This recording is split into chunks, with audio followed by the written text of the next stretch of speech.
Digital 410 Media proudly presents the What's the Scuttlebutt podcast with your hosts, Don Abernathy, Jeff Copsetta, and Dennis Blocker. Welcome, everybody, to another episode of the What's the Scuttlebutt podcast, your favorite World War II-based podcast. And now is that time of year. Happens every year, but now is the 80th time it's happened, and that is the 80th anniversary of D-Day. That's coming up today, right now, as you hear this. It is the 80th anniversary of D-Day. And let me tell you, for the first time ever, I don't have fear of missing out. I am missing out. I'm seeing all these video clips. I'm seeing all these pictures of all of our friends over in Europe. They're all torn to battlefields. Jeff's over in Greece. You're stuck in Texas. I'm stuck in Florida. So Dennis and I are holding down the fort. But shout out to Jeff. I don't know if things have been crazy around my house lately. I don't know if I've been operating an autopilot and things just, I don't remember doing stuff. No lie, Dennis, I looked at my phone today and I remember downloading the photo of Jeff putting the sticker on the slab with all the other stickers. And Jeff's not out vandalizing Greece, but he did contribute a sticker to a bunch of other stickers. And so we do have a What's the Scuttlebutt sticker on a monument with other stickers in Greece. I'm looking at my phone today and I have this video in my gallery, not in my Google Drive, in my gallery on my phone of Jeff standing next to a tank talking about exclusive content that I do not remember downloading, don't know where it came from. Jeff's by no means the tech geek, that's my job. Somehow this video ended up on my phone, which I promptly posted it on Instagram and Facebook, but I don't remember downloading it. Once again, I could be just operating on no sleep or whatever, but I do not remember downloading that video. Somehow it's in my phone. So let that be a heads up and a warning for you guys. If you haven't done so, head over to WTSPWWII-EP.com. Sign up and subscribe for Patreon. Look, I don't want to use the word. I mean, that's how amazing you are, man. You're even downloading things in your sleep that are pertinent and that are amazing content. That's pretty awesome, actually. Great attribute. Well, thank you. We don't consolidate our patrons.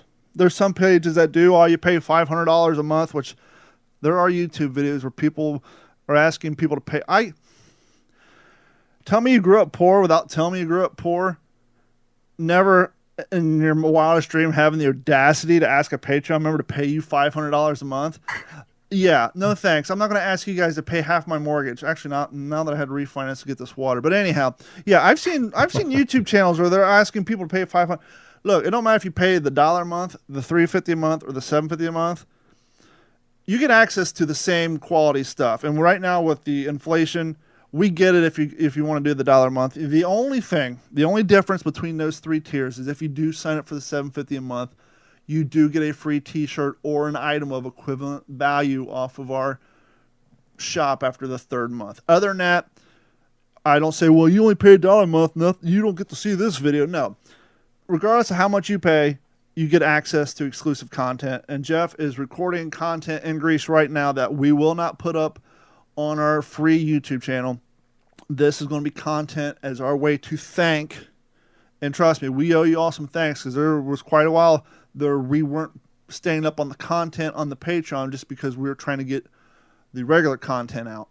But here, I do want to make this announcement. Shout out to Dennis. And shout out to Mike, no use for a last name, who is the co-host on my other podcast, the What's in Your Head podcast. They have stepped up and offered to help me edit video for their appropriate podcast. So Dennis is going to help me take every interview we do. I record the video, but I'm too busy editing audio and everything else. I don't have enough time, plus my full-time job and everything else.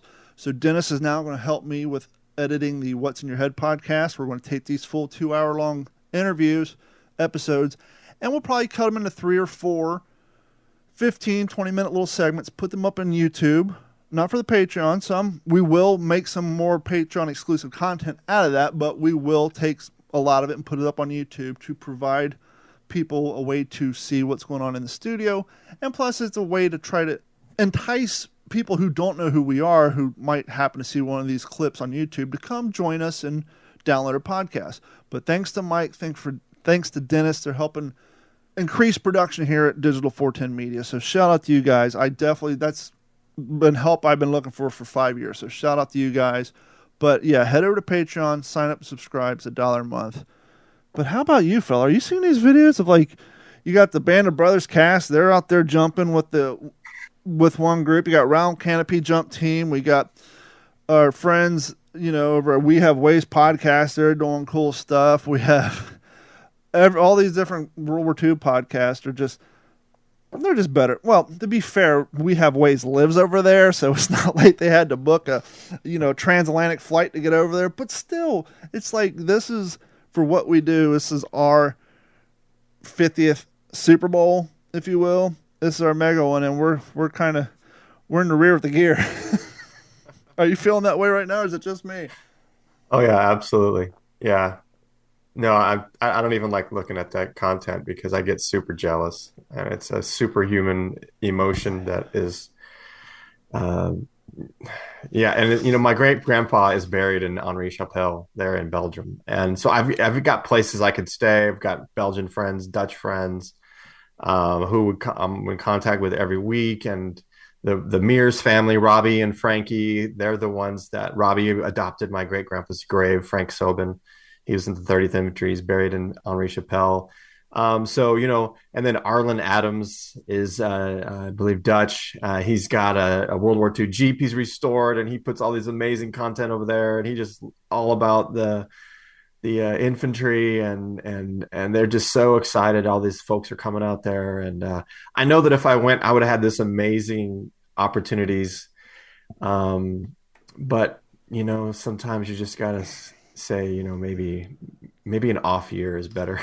It's so funny you said that, because I was paused. I was letting your comment breathe, and I was going to say, Dennis and I, we could sit here and be like these elitists, say, well, there's too many, sunny days fans over there, real aficionados. We go in the off year when it's not full of tourists and these Johnny come latelys who just want to show up for no, we'd be lying. We want to be there. Oh, yeah. If we could be there right now, we would be there with our tourist cap on, saying, la da da, look at us. Out. Just completely offending everybody with our lack of, learning the language, and just walking around. Hey, let's go.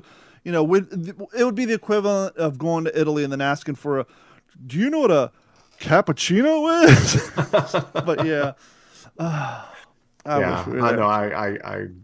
I wish I was over there being obnoxious right now. And I've never, with the exception of my recent trip to the Bahamas and 20 years ago, my cruise to Cozumel, Mexico, I've never left the continental United States.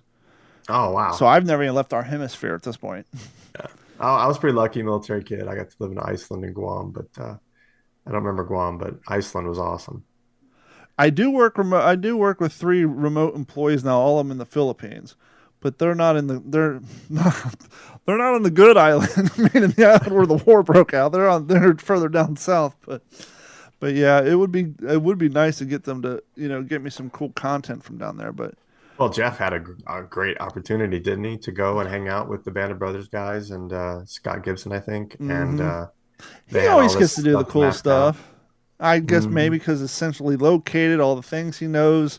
I'm down here in the ass crack of Florida, so yeah, he definitely has access to the cooler stuff. But we're happy for him. He's super stoked. Great once in a lifetime chance, and he's bringing us, as we talked about a few weeks ago, content that very few shows talk about, and that is, the contribution of the Greece people, their military, and their the huge ass whooping, quite honestly, which we found out that they personally handed over to the Weimar Republic and the Nazi regime, and how they are actually credited to possibly shorten the European theater campaign by the amount of effort and work they did in such a small landmass island. The amount of effort they did is just amazing, and it's so cool that he actually got the opportunity to go to some museums. And apparently, I would assume, kind of like how you could walk into an autograph session and have, an end with the authors because you're of that same ilk. Jeff is a museum. He's a museum guy, so he can walk into the museum, he can look at them, and they know, oh, come on, full tour, come on. So apparently he's setting up the camera. He's getting some backstage access, and so that content will be heading over to our Patreon page. So yeah, we're looking forward to that. So Dennis and I are going to hang out with you guys shortly, but we were discussing one of the things I've been proud of, and I wish happens more, but unfortunately, as time marches on, these opportunities are dwindling. I have been reaching out to some people I find here and there on social media, or at least to their contacts. So what we're going to do is we're going to talk to you guys briefly, and then we're just going to let as the phrase I like that we don't use enough, but it's on our website, is those who were there. We're going to allow those who were there to tell their side of the story. So for the 80th anniversary of D-Day, after Dennis and I get done bloviating about whatever nonsense we're going to hit you guys with, we're going to cut to truncated clips of the interviews that I've done over the last 5 years with some veterans and let them present to you their story through their eyes and their very own words of their contribution to the war effort. We just thought, what a better way to commemorate the 80th anniversary than to let these guys share it in their words. Yeah, for sure. Gotta say, fella, have you like just turned your back on the bearded community altogether? I know you shade for a living history event, which is very commendable. I do every time. If you see me with a dyed head and a shaved face, that means I got a living history event coming up. But as soon as that shit's over, my beard's growing back. You're holding on to the strong beard look, huh? Yeah, I've had a lot of comments from family members and some of the ladies. So there you go. liking it. Well, you gotta I stand turned 50 in a couple days. Happy birthday. Yeah, on the I 8th, I turned just always 50. assumed you were younger than me. Yeah. So yeah. So and God, I appreciate God very much. He gave me a huge wink, knowing my love of World War II history. Had my daughter Brooke born on D-Day, June 6th. So he gave When's me a your D-Day birthday? When's your birthday? June 8th. So your daughter's June 6th. Yeah. Yours June 8th. Mine's June 29th. So we're canceling. Jeff is June 3rd. So we had, June 4th. his wife just shouted out happy birthday to him. So Yeah. we are June heavy on the What's the Scuttlebutt podcast. I actually turned 46 this month. So Oh, okay. I just assumed you were always younger than me. I know Jeff was, but you. Yeah. Okay, we're going to get off World War II for just a second because I got to ask this question. And if you're in your 40s, you're probably going to have the same question. And it happened to me again last night. I was watching Greg Gutfeld on YouTube because I cut the cord. And he had a guest on there. And he's actually, I think, the Fox and Friends Weekend, one of their hosts. And his mom was in the audience. And they were busting his balls. And he said, well, my mom's been putting up with me for 45 years. And I said to myself the same thing I always say to myself is, do I look that old? Every time I see somebody in their... And once again, I just assume you're younger than me, so this don't apply to you either. Now, I have the gray beard, but I started growing gray at 16. And so the gray makes me look older than I am. But there's been so many times I've been watching TV, and I'm like, do I look that old? And here's the perfect... You ever watch the reruns of Roseanne? Sure. You know how old Dan and Rosie were on that show? Mm-mm. How old do you think they were? I would say 38. They were 32. Jeez. You know how old? Okay, hold on to this one. You ready? I got Freebie. I've been watching All in the Family. 1971, Archie and Edith. Sure. Do you know how old Carroll O'Connor was when he started playing Archie Bunker? White hair. 51. 42.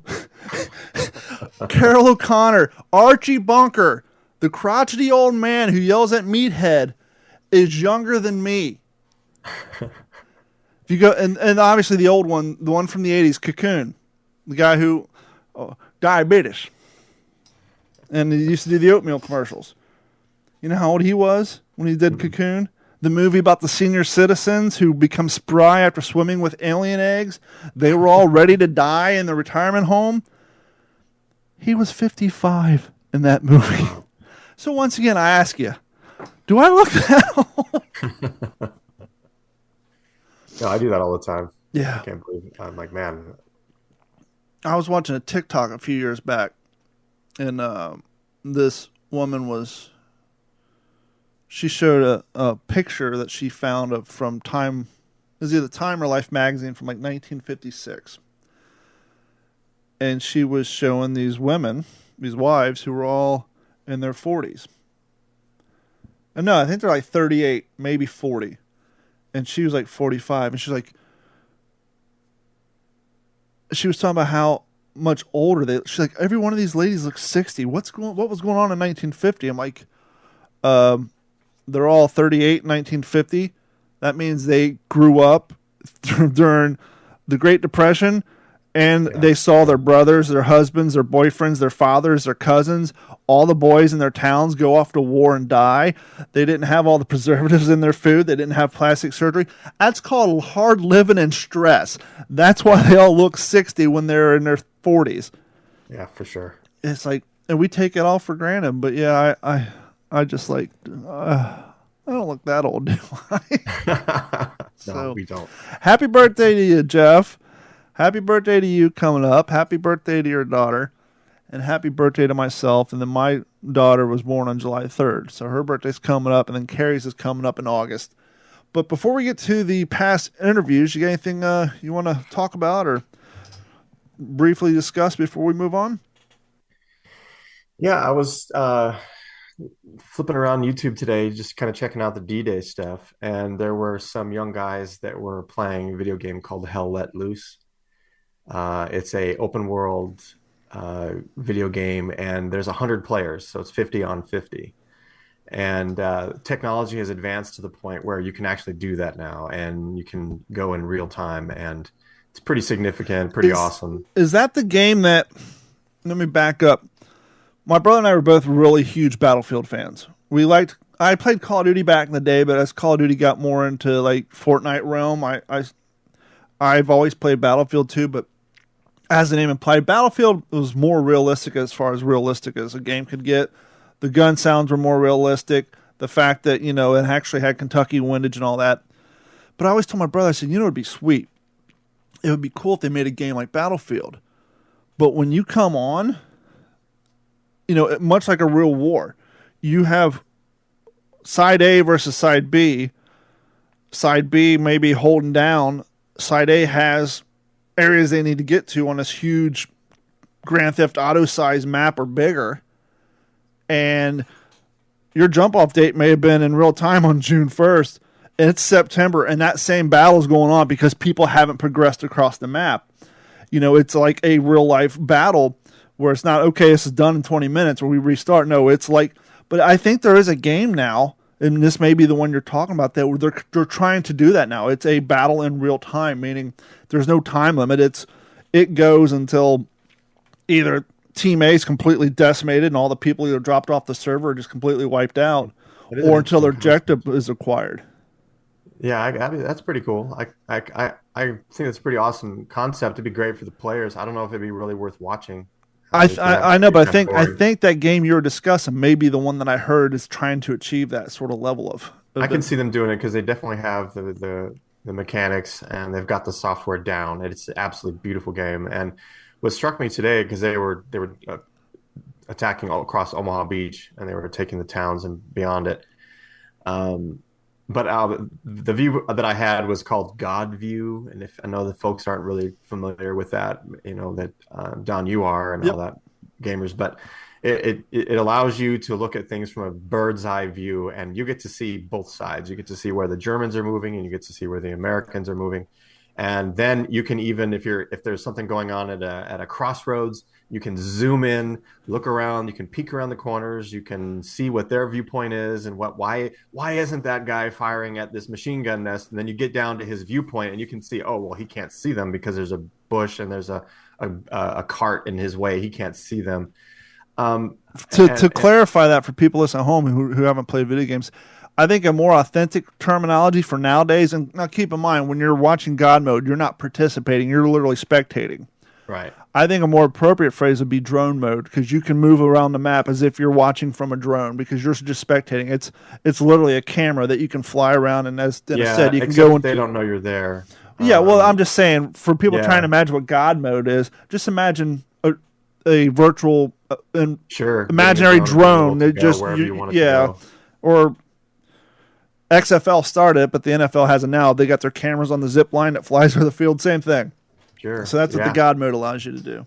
Yeah, and you know that with Don, well, that was really interesting today, and it never really dawned on me, but it made me actually appreciate what our guys and the allies did even more, because from being born in 1974 and seeing The Longest Day with all those famous actors, and then the other war movies that I've seen, you just take it for granted we're going to win. And the guys are going to push through. They're going to get through the wall. They're going to get it through St. Mary Glees. And everything's going to work out. And watching this game today, it's really odd that it struck me, but I'm appreciative that I did. Watching that today, it was like, man, this came down to one guy holding the line in some cases, and he had no idea where his help was. Imagine true realism mode, right? You download the game, you play, you get shot, your game gets deleted off your hard drive because you died. That's it. One and done. Go. That's to be the most realistic version. That's very true. But that's kind of what I wanted to just say, was that, seeing that hell let loose today, watching guys move around that don't know where all the other players are, and but having that God view or the drone view where I can see the elements that are coming in and they're reacting to their tank was just blown up. They got the word, and you can see on there, you can actually see that it takes a couple minutes for them to adjust. So you imagine add a couple hours to it in real life, you could see it actually happening. And it was very, very interesting. Did you ever play Battlefield Online? Sure. Mm-hmm. Did you ever play on a good server with people actually wanted to play? Like with tactics and stuff? Yeah. For those of you who've never played Battlefield, and it doesn't happen on all of them, but like I go all the way back to Battlefield 2142. And I know it's a World War II podcast, but just we're going to get to it. The cool thing about Battlefield, which they do not do on Call of Duty, and they don't do it on all the Battlefields, you got to get on a server with people who want to play. There's actually a commander who doesn't play in real time. He looks at the map. And if you have a full server, you'll have 4 or 5 squads. And you'll hit squad leader A. And you'll pick a destination on a map. And if you actually have a group of people who want to play, first platoon will head out to that area. Second platoon will head out to that area. And that's why in Battlefield, when you're playing Capture the Flag or whatever, you actually get squad points for actually doing what because the squad leader will do the same thing. So the game commander will tell the squad leader, hey, take your squad there. A squad leader will actually go on his map, choose a destination, tell people to go there. And as their squad goes there and achieves their objective, they get additional points that then help rank up their guns, give them in-game bonuses and things like that. And so when you're on a server with four or 5 squads of people who truly want to play the game, and as a squad leader, you're telling your squad to go attack this position, and your 4 guys in your squad do that, and then the whole thing moves along quickly. It's just a lot of times you get on a game and there's people like Call of Duty, and they just will want to do the run and gun lone wolf stuff.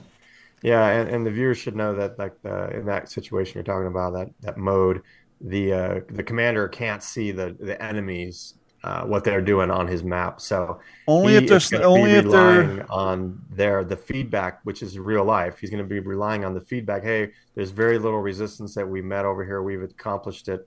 Or hey, we're like taking some severe heavy fire. Can you shift some guys over to us? It's pretty. Or if the recon guy's looking through his binoculars and sees somebody, it'll ping them on that person on the map for like maybe 4.5 seconds. So the commander will see a little red flicker.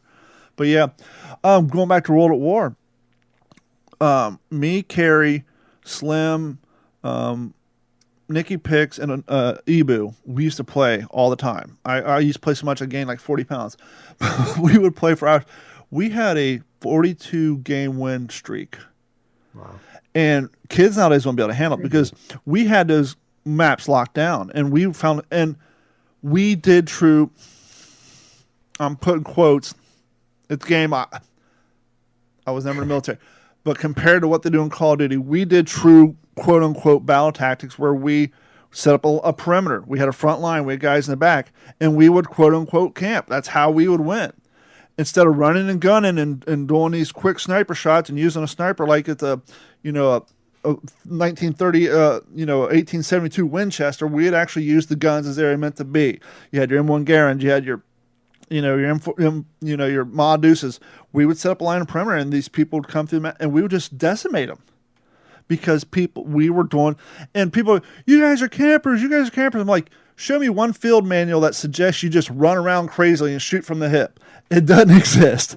And using that true, once again, air quotes, true video game version of military tactics, we would just decimate people because everybody else was just more interested in just running around shooting from the hip, and we would just completely destroy them.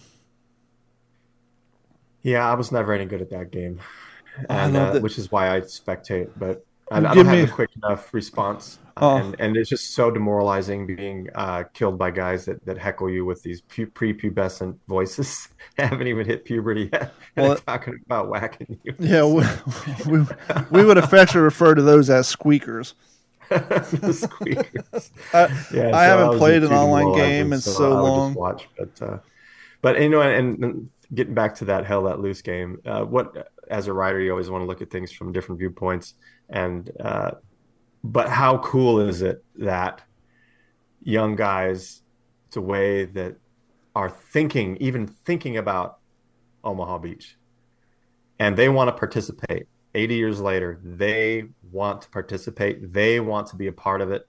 And so they immerse themselves. 100 guys from across the world got together on these, and that's just one server. There's hundreds and hundreds of servers. That's pretty awesome when you think about it after all these years. I completely went blank, and I could easily pull up my phone, but I ain't got time. Have you watched that? Follow the Instagram page of that young 10, 11-year-old kid who he got hooked up with Liberty Phillips and her group, where his mom takes him to all these places. He was at the 82nd Airborne modern day camp in his World War II uniform, like doing their jump towers and like participating in their obstacle courses. And I think he went out with a jump team. I don't know if he actually jumped. I know his mom did, but I know he went through the training and all that stuff. That's so cool.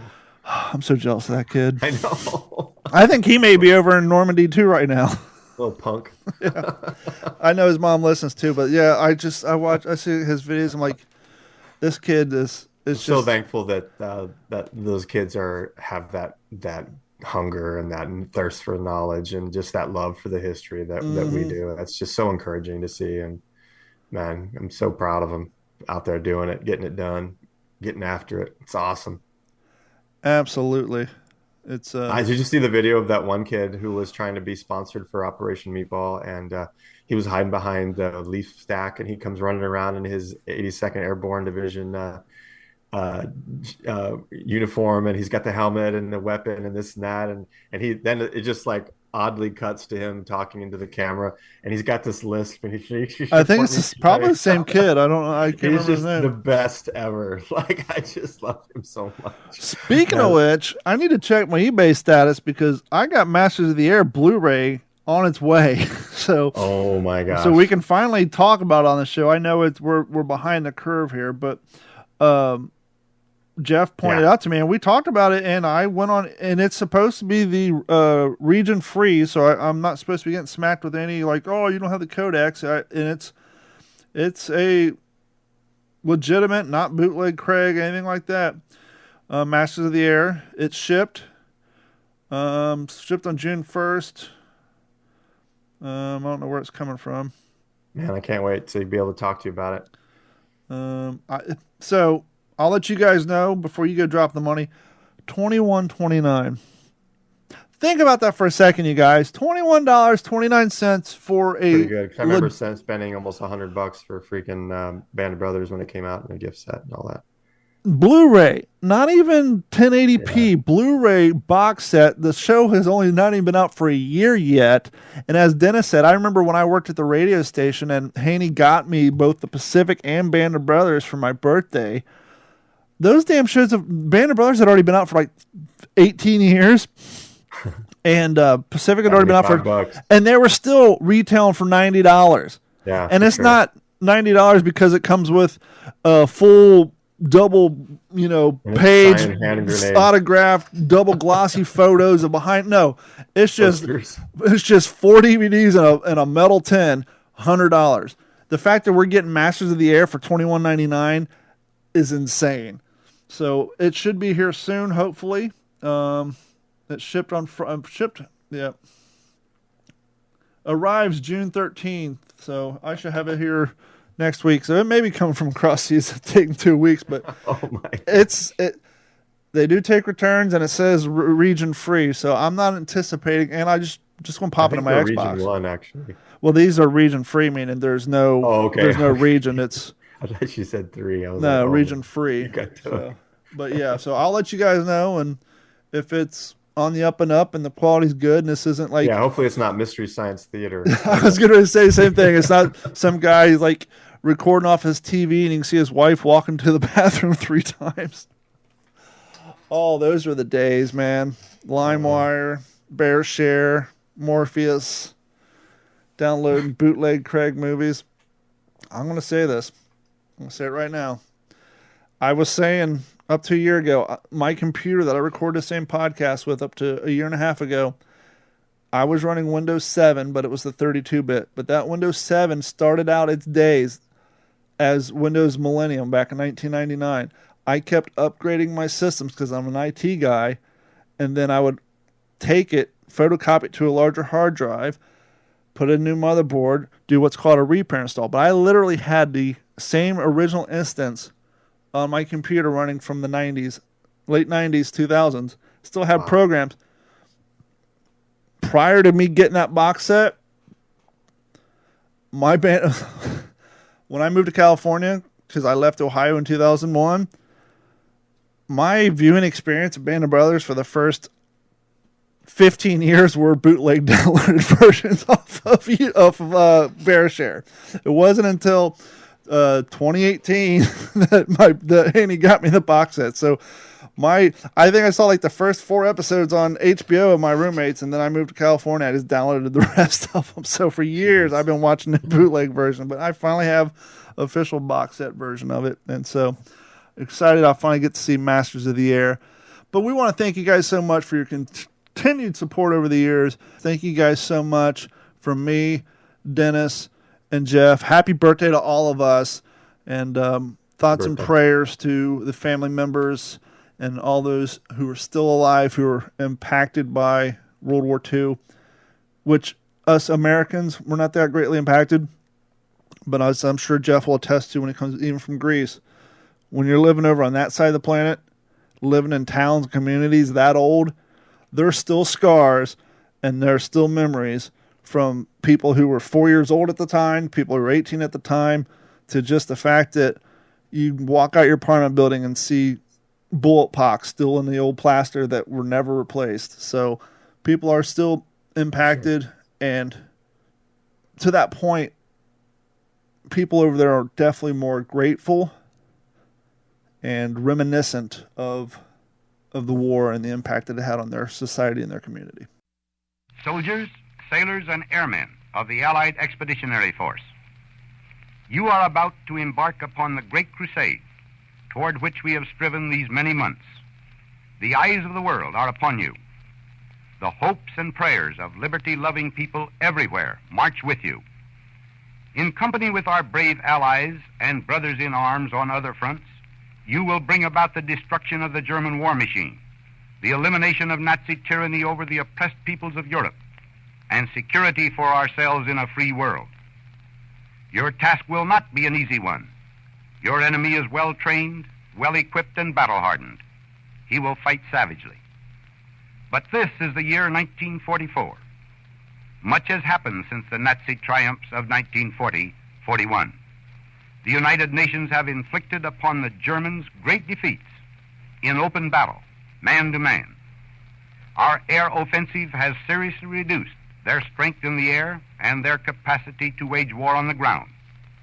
Our home fronts have given us an overwhelming superiority in weapons and munitions of war, and placed at our disposal great reserves of trained fighting men. The tide has turned. The free men of the world are marching together to victory. I have full confidence in your courage, devotion to duty, and skill in battle. We will accept nothing less than full victory. Good luck, and let us all beseech the blessing of Almighty God upon this great and noble undertaking. Mr. Jake Larson. So we were put in what they called a baloney. I don't know if you ever heard that name. No. It's like a ring of baloney, but it's all corn sits around there. And you could go in on one side, you come out the other all the way through. If anybody in that baloney was classified top secret bigot, B-I-G-O-T. That's the highest classification you could get. And we were working on the invasion. Now, after the war was over, I received the Bronze Star for what I did working on the invasion. Anybody that was top secret bigot in those balonies, you didn't walk around like anybody else. You were always kept under guard. Bigot was so top secret that you weren't able to be out, walk around with what you knew. And so you didn't have the luxuries of freedoms that the other soldiers had by... Oh, you were kept right in there, and when you were there, you worked on the invasion. That's what you did. The day was June 5th. Yes, correct. June 5th was the original day, and because of bad weather and because the invasion was going to rely heavily on the Pathfinders and the airborne going in first, you guys had to, and plus, obviously, with ocean tides and the sea levels, the whole thing had to be scrapped and pushed out a day. That's exactly what happened. Over a month before D-Day, we went back to our units and to get them all ready to move at the invasion. And the British at that time were having an operation, they call it an operation, at Slapton Sands. It was for the benefit of the Americans. They were invited to participate, and Slapton Sands on the southeast coast of England, between Plymouth and Portsmouth, the landings there were like landing on Omaha Beach. And these special landings, we were supposed to come in there on LSTs, that's landing ship tanks. These landing ship tanks, instead of holding tanks, they held 400 soldiers. The British were going to greet them at Slapton Sands with live fire. Now, for those listening at home, correct me if I'm wrong, but this Slapton Sands operation was essentially a dress rehearsal to prepare you guys for the D-Day invasion, correct? Absolutely, yes. So we were going to get a little indoctrination from the British. And there were 3 of those LSTs, and I happened to be in the left one with 400 of us there. They had armed soldiers and machine guns and everything, so that we couldn't be intercepted. There was another one of these landing ship tanks to the right of us. I was very poor at judging distance in the water. I would say half a mile away. And then there was a third one, another half mile farther on. And behind us, there were groups of landing ship tanks, and I think there was 11 in all, but they were in threes coming up there to Slapton Sands. When we got close to Slapton Sands, 2 German E-boats intercepted us, and they torpedoed the 2 landing ship tanks on my right, and they shot the heck out of the components that were taking care of the one I was in. In fact, they shot so much of the stuff that they cut off our air, and we were diesel gassed. 400 of us laying there on the floor vomiting and trying to breathe through wet handkerchiefs. I don't know how we made it back to Plymouth, England. We got down there, and we stumbled out of there, and there was a full-bird colonel got us to attention, and he said, under penalty of court-martial, you cannot talk about this even to your commanding officers. Well, of course, because when the news, if the news would have gotten out that this happened during, as we said, a dress rehearsal, not only would it have been horrible for the Allies and the morale, but it would have been a huge morale boost for the Germans to know the amount of damage they caused. You guys were basically sitting ducks. You really couldn't defend yourselves from the Germans, could you? We couldn't. We had no way to defend ourselves. We carried the M1 Garand. Yeah. Well, it was like a pea shooter. Well, I often tell people who don't realize that when you guys landed and when you're doing these operations, you were essentially wearing your Sunday best. You had on wool trousers, a button-up shirt, boots, and then you just put on some leggings, a helmet, and a haversack and called it a day. Our main piece of defense was our helmet. And that pretty much provided you protection from ricocheting flying rocks. From shrapnel. Exactly. Do you recall how many lives were lost during the incident at Slapton Sands? 795 people died there. And our Army did not tell anyone, the surviving families, that their sons were killed at Slapton Sands. They told them they were killed in the invasion of Europe. I've got also an exciting thing about D-Day, if you want to hear a little bit about that. I got all the time in the world. I'll sit here for the next 3 hours. You just keep talking, sir. All right. I was on the command ship, but I landed with the 1st Division. Big Red One. The Big Red One. We had the 1st and 29th Divisions under us. We were in charge of Omaha Beach. That's 5th Corps was in charge of Omaha Beach under 1st Army. And 1st Army also had Utah Beach. That was under 7th Corps. And the 4th Division was supposed to come in on Utah Beach.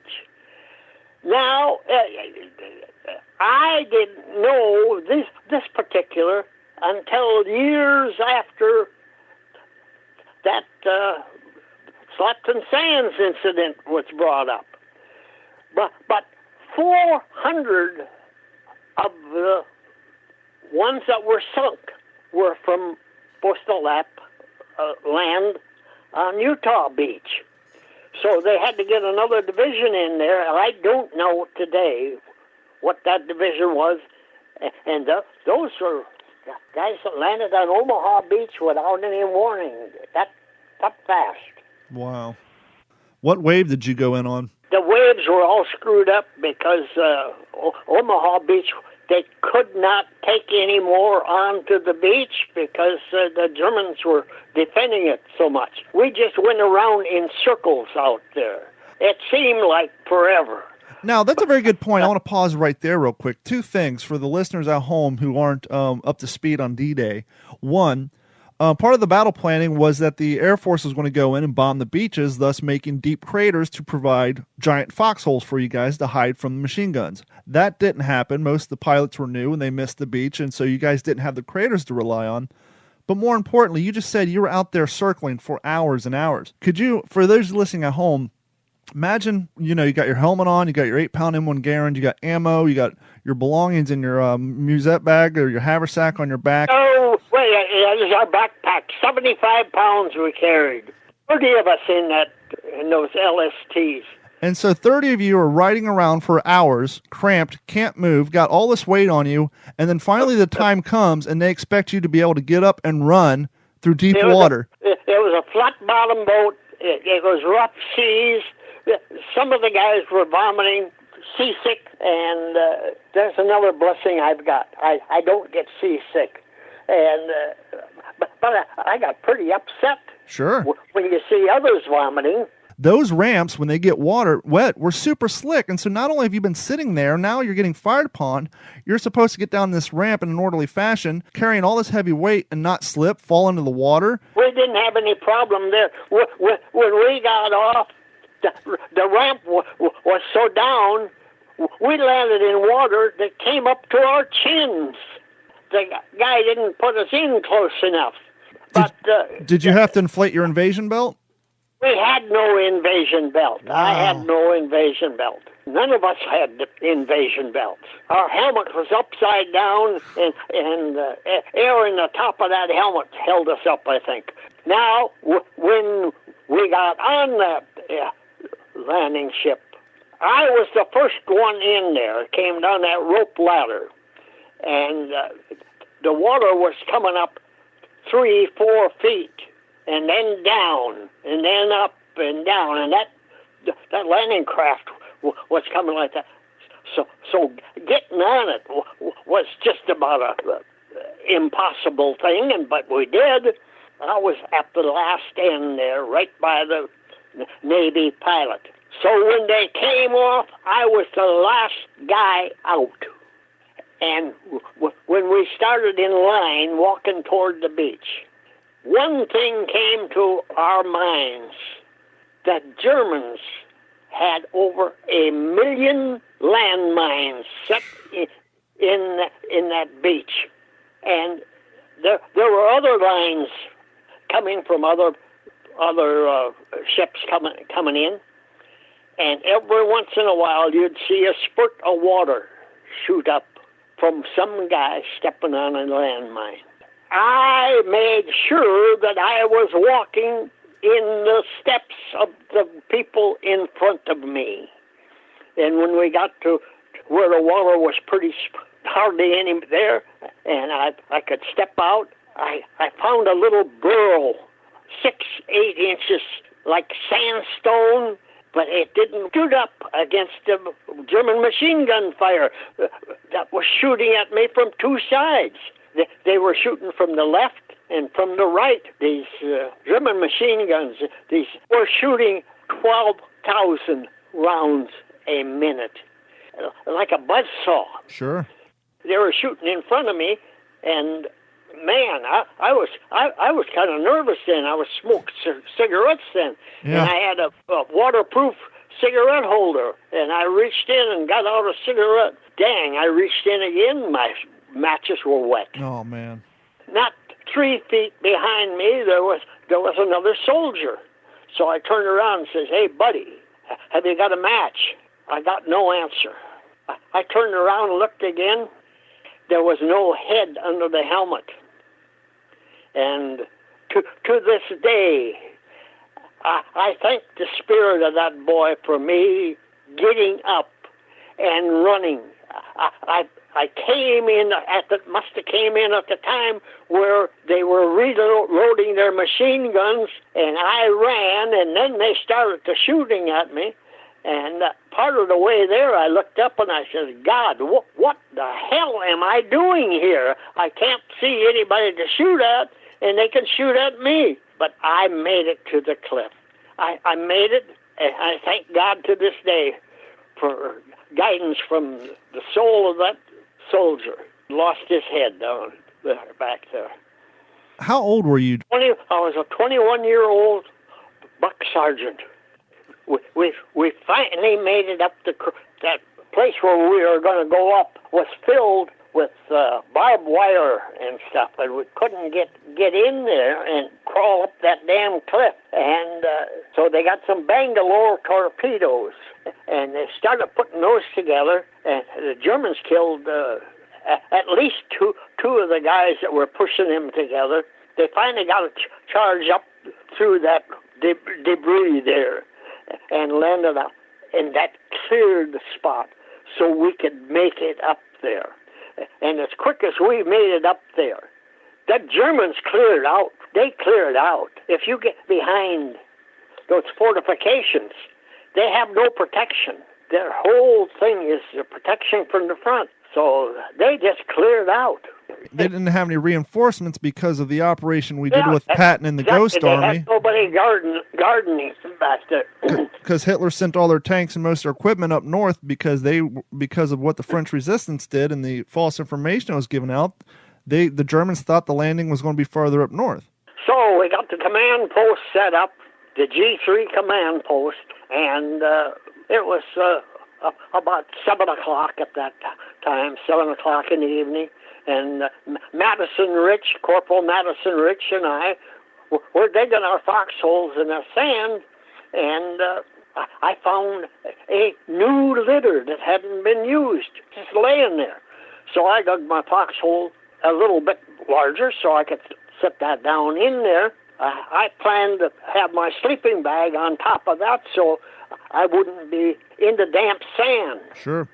And it got to be about 7:15, and I just put that litter down in there, and someone said, called from the command post, Sergeant Larson, Colonel Hill wants to see you immediately. So I went in to see Colonel Hill. He was G3, a full bird colonel, and we only had 2 officers in G3, a full bird colonel and a lieutenant colonel, his assistant. So Colonel Hill says, Sergeant, he says, I just got word from First Army. He says, they want me to keep G3 open 24 hours a day. He says, you are going to run the night shift from now on. I haven't slept since the 4th. I was running on guts, I don't know how else to say it, or adrenaline. And I said, what time is that going on? He says, from 7:30 to 7:30. Wow. It's a long shift. So I went back to where I had the foxhole, and Corporal Rich was just climbing into his sleeping bag. And I said, Matty, you could sleep in my foxhole tonight. I got that litter in there. He reached over and laid his M1 Grand rifle on my litter. I went in to work. He went to sleep. At midnight, German reconnaissance planes came over. And they lit up the sky with these little handkerchief parachute magnesium flares. And our anti-aircraft started shooting up at reconnaissance planes. After an hour, that all quieted down, and I don't know how I spent that night. I was in another land, another world, but it came time to be relieved, and I went back to where Madison Rich was, and he reached over and picked up his M1 Grand off of my litter, and it fell in two. A piece of shrapnel from our anti-aircraft had come down and hit that gun and broke it right in two. Wow, and that's a heavy, thick stock on that thing, too. It's unbelievable. This story, people say, did you just pick that up for confirmation? On the 75th anniversary of D-Day, I was over in France. I was on Omaha Beach. I had 5 reporters following me and a German photographer trailing behind. After the 5 reporters got through with me, a reporter from Moscow came in, and this was broadcast all over the United States. And I got cards from Sweden, and there was a young guy in New York that saw that broadcast, and he called his brother in New Jersey. He said, you know, Frank, he says, I wonder if that Jake Larson they're talking about is the one our dad always talked about. And finally, they got a hold of the bagel shop, because I mentioned that, and they got a hold of my son, Carl, and this guy said, you know, my dad talked about Jake Larson when he was over there, and about that, his gun being broke right in two at the landing on D-Day. And Carlin says, well, what was your dad's first and last name? My dad's name, I can't believe that getting into this way. My dad's name was Madison Rich. And my son said, yeah, that's my dad. Yeah, this Madison Rich's son came to California and saw me because of that broadcast. So I'm reassured this isn't a made-up story. It's confirmed now. I am so blessed, Don. I'm so blessed in life, and I was blessed over there And I want to here state that my reason for going over to the 75th anniversary of D-Day was not for my benefit. I wanted my children to go over there and see some of the stuff that I had gone through. And I wanted to pay my respects to over the 9,000 that gave their life that I could be here. I'm the only one alive. I'm the only one alive in the 3 different units that I was in. Mr. Keith Anderson. So basically at this point they're going to streamline your training, and you're basically going to get the fast track and not get the in-depth, consistent training. Fast track. It was fast as a fast track. Because we found out that the 398 bomb group had just gotten its orders to join the 8th Air Force from England. They had been serving as a year as a training group, which was training other groups that were heading over. None of them had been overseas themselves.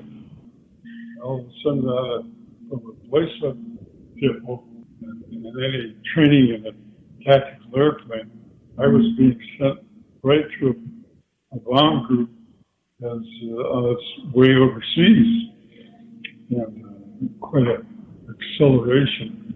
We were the very last B-17 group assigned at the 8th Air Force. Now, at that time, the last year of the war, there were 30 bomb groups in the 8th Air Force. I think there were 32, divided into 3 divisions, the 1st, the 2nd, and the 3rd division. The 1st division was B-17 groups only. The 2nd division was B-24 groups, and the 3rd division was a mixture of both of them. At any rate, here I graduated on January 7th, and in February I was already assigned to a bomb group as on its way overseas. And I was very lucky once I got there. When I was there, I was assigned immediately to a crew, an existing crew. And it turned out to be the leading pilot and the lead crew of the whole group. So from the beginning of when I joined that group, I was in a very select company. My pilot at that time was only a second lieutenant still, but he had over 1,000 hours of B-17 time and a lot of hours prior to that as a civilian. He was also 25 years old, which is as old as you could be to start out flight training. Each crew was assigned an airplane of its own, and immediately we went and painted ours up and named it and so forth. Do you remember what you guys named it? Yeah, they named it Anytime Annie, after the girlfriend of some guy, one of the gunners on the crew. And the interesting thing is that we flew those airplanes over to England, and 2 days later, they were all gone. We had brand new airplanes. Just used this to fly them overseas, because they still had to go through a modification center in England to get it up to snuff for combat. I understand at that time, the manufacturers would every now and again completely revamp their airplane, and with what they call a new model. And we had a brand new Model G, A, B, C, D, E, F, G model of the B-17. But even then, in combat, things progress so rapidly, they have to make changes. They decided they were going to make a modification to the airplane right away. They had modification centers right in England where they would send the airplane and get it prepared for combat. So they took our brand new Anytime Annie away from us, and it went to modification center, and eventually was assigned a group. And I read later that it was shot down on about its fourth or fifth mission before the North Sea. So Anytime Annie didn't last too long. From then on, we didn't bother naming our airplanes. We also found out that as a lead crew, you flew special airplanes. For one thing, they were equipped with radar. All the airplanes weren't equipped with radar at that time. And they had special bomb sights and special this and that. So each group had 6 or 7 lead airplanes, and then the lead crews would fluctuate flying those lead airplanes. Now, I understand you quickly learned there was a disadvantage almost to being a co-pilot in a lead airplane, and when that happened, an NCO or a member higher up would oftentimes take your seat, and you were relegated to being a observer to the tail gunner. Is that correct? Well, yeah. I soon found out, and I wasn't very happy about it, that the co-pilot on the lead crew was replaced by generally a senior officer. Our group commander was a full colonel, and he flew several missions with us, with him sitting in the co-pilot seat, me flying as a tail gunner. And I wasn't very happy about being killed as a tail gunner after I'd spent all that time learning how to fly. You just went from seeing what's going on to watching what just happened out the back and staring at the faces of the gentlemen flying behind you. Now, yeah, it was a good place to be because later on I saw a lot of airplanes blow up. The tail used to come off intact and flutter down on its own, and often you see one figure jump out of there and open a chute, and no chutes coming out of the main section of the airplane. So from that aspect, being a tail gunner was favorable. From a logistical standpoint, was the escape hatch closer to the tail or to the cockpit of the plane? You could get to it quicker. The escape hatch for the tail gunner was its own escape hatch right next to the tail gunner. So we could get out of there in a hurry. It was just very easy, just kick the hatch open and jump. Were there any times during the war that you had to evacuate your plane or your plane didn't make it home from a mission? We had an engine catch fire as we were climbing to altitude, and the engines had a built-in fire extinguisher system, but we actuated that and it didn't work, and it kept burning, and we decided the plane was going to blow up any minute. We better get the hell out of there. So we all jumped, and I remember I was a tail gunner on that mission, so I went out the tail with 3 other gunners. We all jumped together, and we could talk to each other all the way down, and we did. And all of a sudden, we hit the ground, and I remember that landed a lot harder than I thought it would be. I was trying to judge when I was going to hit the ground. Now, when you're in a situation like that, is jumping's probably not even a concern at that point. I guess you in the forefront of your mind, you're thinking, okay, this plane's going down. Either I stay here and probably die, or I jump out of the plane and most likely survive. But I guess it happens so quickly, you probably don't really get a chance to register the idea before you even jump out that plane. It's just probably instinct at that point, fight or flight. Well, I was never afraid of having to bail out. I always figured the chute would open, and from then on it'd be unknown, but so by then you're so used to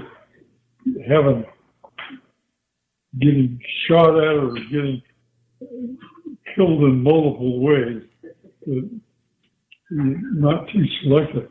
So I didn't have any hesitancy about getting out of that airplane. Now, when you landed, did you have the luxury of landing over friendly territory, or did you go down over enemy territory, or was it neutral? No, we knew we were over friendly territory. We knew we were still over England, and so that was not a concern. So once you and your two gunners landed, and you basically, I guess the first thing you have to figure out where you're at. Obviously, you knew you're in England, but not sure where at. How do you go about getting back home? You just find the nearest village and send out communication, or what's the process of the recovery for that? Well, we all saw each other land, or we were close enough, so we got together right away. And we were in ended up in somebody's yard, so I knocked on their door, told them who we were, what we were doing. They said, well, there's an RAF pilot lives down the street. Why don't you go see him? So I did that. I went down there, and he was having breakfast. So he says, if you wait for me to finish breakfast, I'll drive you to my field. Well, he said, okay. Turns out he was a test pilot, and I forget the name of the field now. But it was their equivalent of Wright Field in this country. He took us to his field, and I phoned our base to tell them where we were. And they said they'd send an airplane down to pick us up, which they ultimately did. And now, how many times? While I'm there, I see these airplanes taxiing by with no propeller. And a lot of heat waves coming out the rear. Well, I'd never even heard of a jet airplane by then. Never even heard of it that I remember. So they were the first English jet. And I forget the sequence of events by then. But by then we knew that the Germans had a jet airplane, whatever that was, and we should see them occasionally. And here was the British answer to the German jet, but they were way far behind. It was the Gloucester Meteor, I believe, was the first British jet. It was the Gloucester Meteor. It was the English airplane. What was your impression when you heard that thing take off? Because clearly the audible output of a jet engine is far, far superior than that of a prop plane. I mean, just the noise those things put off. What was your first impression when you saw that thing taxiing out on the runway? Well, they did make a lot of noise taxiing, and they took so long to take off that they were practically out of sight down the end of the runway. By the time they got off the ground, you couldn't hear them anymore. So I didn't have any impression at all. Oh, I gotcha. Now, I understand you flew about 7 missions or so as a tail gunner. In that time, did you ever have to engage the enemy with your machine gun? No, I never had to actually fire that machine gun. I did fire it with airplanes so far away that I could barely see them, just so I could say I'd shot at a German airplane. But sure. No. Now, another thing I should explain. When we first got over there, then the 8th Air Force had developed its tactics pretty well. And they'd finally settled on 36 airplane group as an ideal bombing group. 36 airplanes in a formation. Yeah, I believe in a past interview you said you guys had 12 ships to a squadron and 3 squads to a group. We flew with 4 squadrons. You had an echelon of 3 airplanes and 1 tail. You had a lead plane, right wing, left wing, and tail. That would be a 4-plane unit. And with the 12 group formations, we would fly 4 of those. Pretty much after D-Day. Now, speaking of D-Day, I understand that right on Operation Overlord, that the 600th Bomb Group participated in bombing and attacking coastal defenses of the enemies on the Cherysburg Peninsula. Did you participate in that during D-Day? We were bombing the beach.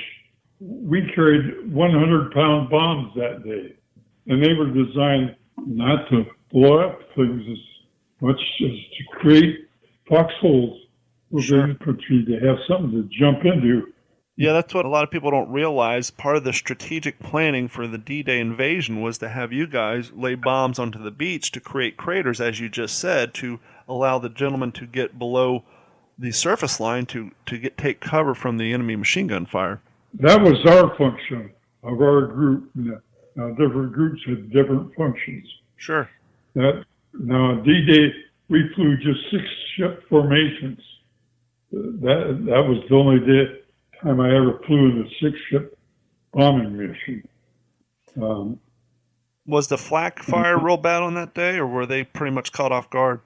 I did see a burst of flak in the sky that day. We were concentrating on any heavy enough artillery they had available was concentrated on the shooting at our fleet, our invasion fleet.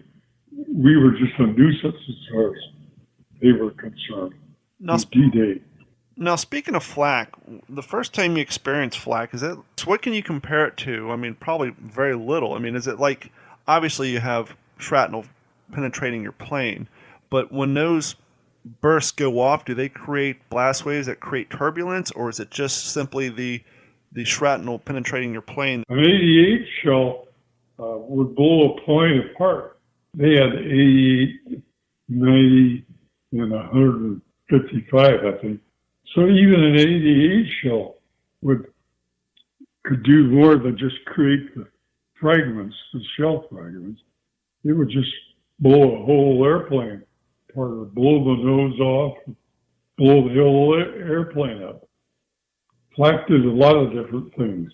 But luckily, for the grace of God, during D-Day and during your mission to provide foxholes for the upcoming landing invasion, luckily you guys didn't have to deal with flak. For you on that day, was it pretty much a straightforward mission, or did you guys have any issues that you had to overcome? No, it was pretty much of a straightforward mission. We didn't even get shot at. I don't think we saw a burst of flak in the air even. Those are the missions that you mark down as the best ones to go on, obviously, because you get out there, you do what you're told to do, and everybody gets home safe, and you get to fly another day. Yeah. In fact, originally we were going to fly 2 missions on D-Day. For some reason, they called off the second one. So we just came home and turned on the radios and listened to how the invasion was going. This has been a Digital 410 production.